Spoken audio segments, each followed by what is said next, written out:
Welcome to KINETIC, a healthcare rap bonus series about careers and leadership in healthcare marketing and related fields, including digital strategy and consumerism. The modern world of work is constantly moving, so in this series, we bring you musings on careers and leadership from well-known friends. Our goal is to highlight the journeys that some of our friends have taken to reach their work goals and some of the insights that they've learned along the way. I'm Jared Johnson, founder of the Shift Forward Health Production and Marketing Group. Over the course of this bonus series, we will be sharing exclusive interviews with an all-star lineup of experienced leaders. Today, I'm pleased to welcome my guest, Kristin Baird, president of Baird Group. Let's get moving.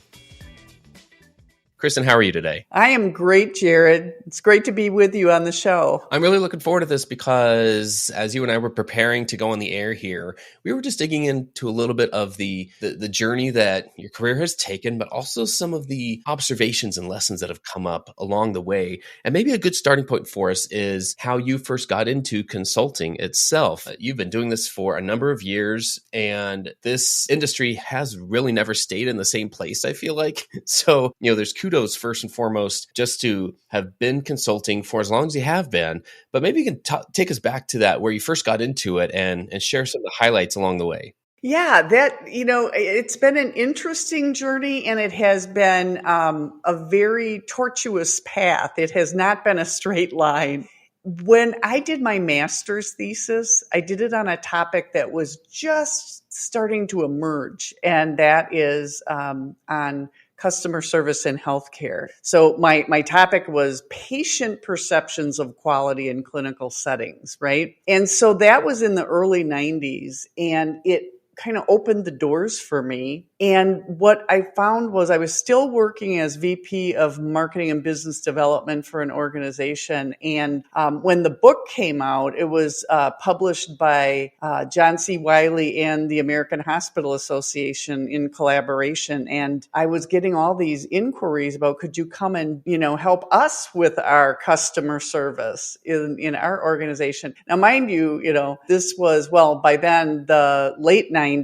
And so here I am working full time and getting these queries. And I thought, you know what? I could just do this. I could just go out and do this for other organizations. And so that's what I did. On a personal level, I was a single mom at the time, and I wanted to wait until my last child was out of high school before I started all that traveling. So, that's a little bit about how I started. I imagine the service that you offer itself has evolved over time, or do you do the same type of consulting? How has the service that you provide changed over the years? Oh, it has morphed hugely. When I started out, I was going to help organizations improve their customer service. And so it was very tactically oriented. And what I learned very quickly was if they did not have the leadership and the culture in place, there were no amount of tactics that were going to help them. It was like throwing prize-winning flower seeds onto a sidewalk instead of on fertile ground. So it evolved into a lot of culture assessments and diagnosis and leadership development. So it really has changed a lot over time. Where I started and where I am today are day and night. The customer service aspect is still alive and well, but it is only one small portion of the kind of consulting that we do. So what about when other people come up to you and say, look at the success you've had. I think I'm interested in that, but I don't know if I have what it takes, or I'm scared, or I'm nervous. I imagine you've had opportunities to coach people in that situation. How do you walk them through that? Yeah, I call myself the Inadvertent Business Coach. It's not a service line that I market or anything, but I have just found so often that people either get laid off or fired, or for whatever circumstances find themselves kind of at a loss. And I'm always encouraging people to start their own business because it's very fulfilling. And I know that I've had several of my colleagues and friends that have been in, those types of situations. And I've said, this termination or this layoff is not the end. Think of it as the beginning.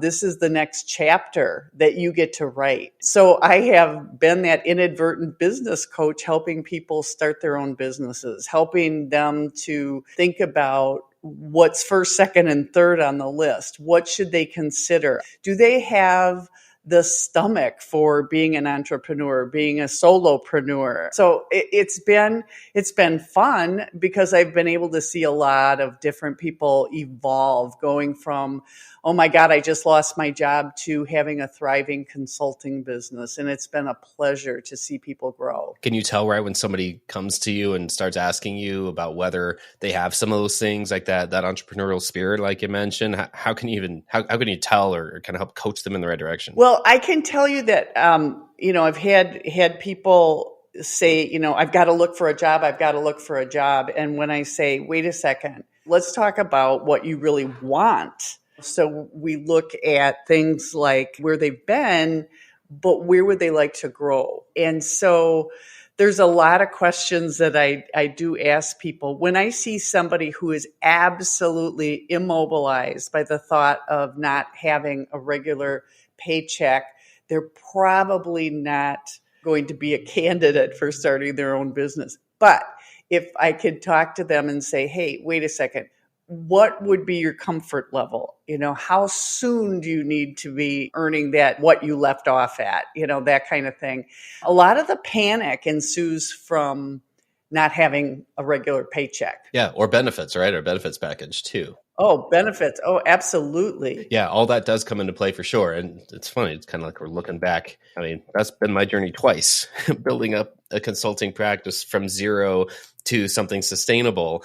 And I remember there are all these kind of phases or stages that you go through. And those first ones, it's easy to say, oh, I bet I'd be pretty good at this. Or I bet I can just call up a few people and get some projects. That's the easy part. That's the easy part. Absolutely.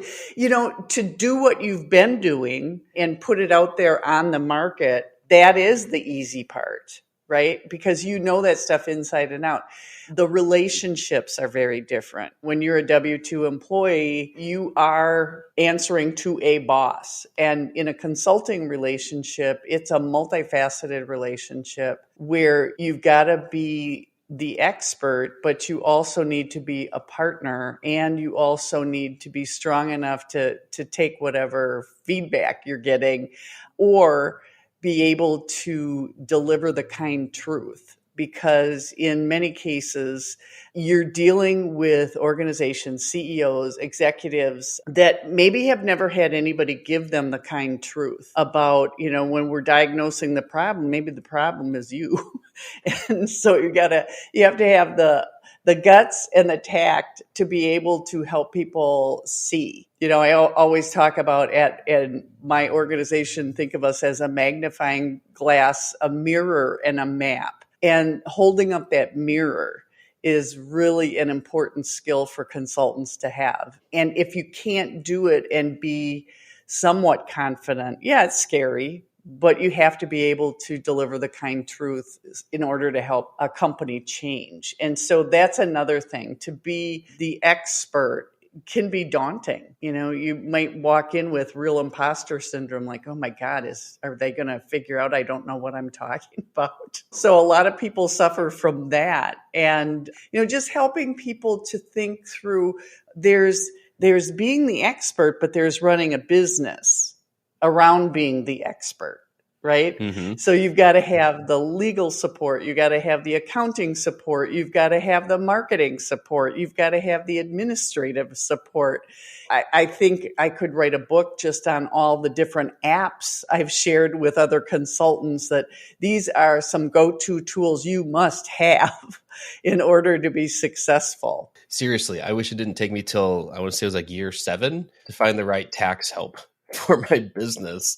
I'm like, wow, what a difference that makes. So I totally get that part. And it's not to say that those things should keep somebody from going on that path and pursuing it. It's just going in eyes wide open. It's understanding that those are parts of the journey. And it is a different skill set, like you said, than doing the thing that you did in-house, client side, and being a rock star with that. That's different than being able to have a business built around it. Mm-hmm. You mentioned, just how much the services that you offer have evolved, but what about the industry itself? When you look back at how it's changed over the years, and I'm talking about either like the people involved or the trends or the organization and the communities and conferences, What stands out when you look back and you're like, wow, things have changed a lot? Well, there has been so much change. I entered I entered the workforce as a registered nurse. And so I have really looked at the industry from the bedside and beyond, working at the bedside in critical care to going into public health and seeing healthcare from that vantage point. The number one thing is the pace of change. It has become what we thought was fast pace is nothing compared to what it is today. So the pace of change, the regulations, the transparency, leadership has had to change. When you look at what leadership has to be today in managing 5 different cohorts at the same time, from the boomers down to the millennials and the Gen Zs. And I mean, you look at the different age groups that we're juggling, it's completely different. And, you think about what has happened with leadership just with the flow of information and how quickly information is disseminated. You think about social media and how that's impacted healthcare and healthcare marketing. Those are some of the big changes that I've seen. And then with leadership, just having to have all the responsibilities for public reporting and all the regulations that healthcare organizations are up against. You just really have to be well versed in a lot of different things to be a healthcare leader today. Yeah, it's so true. It really is. And I think some of those are common themes, whether you're client side or out on your own, and recognizing that leadership in this industry requires such a broad understanding of how things work, of how the different entities involved in providing care all work with each other and what their limitations are. And yeah, there's just so much there. When you look at some of the challenges or obstacles that kind of stand out over that time, looking back at your career, have there been any in particular that were just like, man, I didn't know how I was going to come away from this? Or just in general, any other challenges or obstacles that you're particularly proud of working through or overcoming? Yeah. So as I mentioned, I was, when I first started consulting, I was going to teach organizations how to deliver better customer service. And when we stepped back, it was, okay, wait a minute. We can't do that without leadership development. We can't do that without a comprehensive culture assessment and diagnosis. One of the shifts that I had to make was when I hit this resistance of, we don't really have this problem. This is pre-HCAPS now. Mm-hmm. We don't really have as big of a problem as other people. And I would say, oh, I think you do. So we started mystery shopping. And mystery shopping, when I got into it, it was like, okay, we're taking these photos, we're reporting out ourselves. But when I realized what medical mystery shopping really entailed, that's where I thought, I dipped my toe in the water and I said, this is really important, because then I can hold up the mirror and I can show them, this is a picture of what your ER looked like on a Sunday afternoon at 2:00. And so, a picture paints 1,000 words. And so I wanted more of that. And I had a client that I had done a project for, and they said, okay, could you do 300 of those? And I said, sure. And then I started to realize, oh my God, how am I going to come out the other side of this? Because mystery shopping is a whole new line extension for me. But there's so much about that particular industry separate from healthcare. And then when you blend it with healthcare, I had to learn so much. And I honestly, I thought, did I get in way over my head? And I'm glad I stuck with it, because sticking with it, I've been able to refine and redesign and create methodology that, when we do hold up the mirror, the doctors, the administration are confident that they've got good, solid information. Right. Well, I mean, it's pretty clear to me why that service line took off for you, why there was more demand for that, because somebody does need to hold up that mirror, and somebody really does have to share that truth. And I imagine that that's not an easy decision a lot of times when you don't know how much time and how many resources to put into growing that service line. Do you start pitching people now, hey, by the way, this is the main thing we do, or hey, this is just one thing we do, and it's still just another example of the evolution that happens. I've really enjoyed just taking a look back at everything here, Kristin, and I imagine we're just scratching the surface. I want to give you a chance here as we wrap up to give any final words of advice for professionals in our industry. There's a lot we didn't cover. Anything come to mind? Yeah, one thing that comes to mind is I work with a lot of organizations where I feel marketing is really misunderstood. And so one bit of advice that I would like to give the marketers is to make sure that you're thinking about your department's personal brand.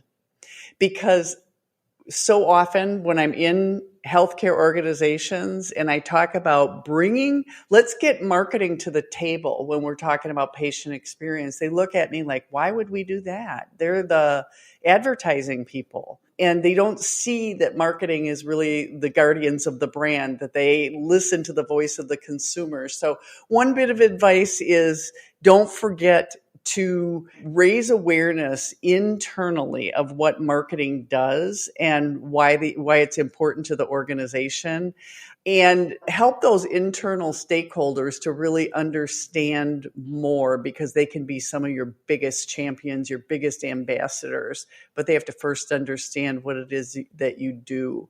And then make sure that before you launch any kind of promotion for your service line, make sure you do the due diligence. What is the customer experience? Take a deep look at what happens when the phone rings. What happens when they log on to your site? Are they getting what they should be? Because otherwise your efforts are undone from day one. So that's really two bits of information: internal marketing of the marketing department, and then making sure that you're positioning every single time to deliver on the promise. Make sure that marketing meets operations. Hey, hope you enjoyed this conversation. Stay tuned for our next bonus episode featuring John Marzano and the evolution of marketing leadership that he has seen and experienced firsthand.